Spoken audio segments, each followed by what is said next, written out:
Deputy Mick Wallace. I know you weren't able to make it yourself, but I'm also wondering, how do we feel about the position that France took? France had been supporting Haftar. It was French weapons that helped Haftar to actually take over Benghazi in 2017. And they are, right now, a huge problem with something like Libya. I mean, you said, Minister, that the people of Libya have suffered terrible. Yes, but you should also add, Minister Tánaiste, that it's directly linked to the NATO bombing in 2011, which was a total disaster. And it was a humanitarian disaster, and nobody can held to account for it. I mean, Tánaiste, France at present is selling almost €4 billion worth of arms into the Middle East. And we know that, that many of these arms, especially the ones going to the UAE, they sold $4 billion to the UAE alone. They put €28 billion worth of arms into the Middle East. And an awful lot of stuff going to the UAE has gone to Libya, to Haftar. When we allow arms to be poured into one of these places like Libya, we're guaranteed to get absolute chaos and anarchy. And that's what we're getting. Minister, the question to you, Tánaiste, is, are you happy with the role that France has played in Libya? Deputy Crowe.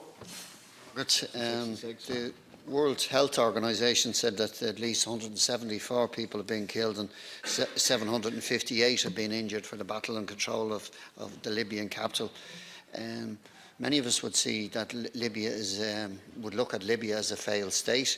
It's armed militias that seem to control. The difficulty, you're saying that we support the idea of an inclusive process, but that seems less and less likely as events move on.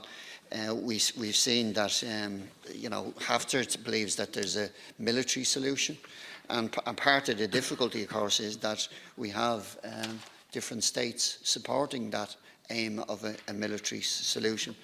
I think Libya is another example of disastrous NATO military interventions along with Iraq and Afghanistan. And my concern is that the next EU budget is set to fund 13 billion for military spending. The first time military spending will be in the EU budget. Tánaiste, using public money to fund arms companies and spending more on military projects will not increase Europe's security. Instead, it clears the way for more exports to fuel conflicts around the world, like this one in Libya. So my question is, will you call on the international actors, including EU members, to stop fueling this conflict and to instead use their influence to ensure that an immediate ceasefire is put in place and a political resolution try to be found for this conflict? After that, we move on to topicals. Tánaiste. Yeah. Look, the outcome we all want, Deputy, is an end to armed conflict and a political negotiated solution. When President Gaddafi was removed, there was a lot of hope on the back of that for the future of Libya. Unfortunately, what we now have is a broken state with armed factional leaders. And the Irish position now, in terms of trying to move this process forward, is to support the approach of the UN Special Representative rather than the approach of individual countries that may be advocating for certain courses of action.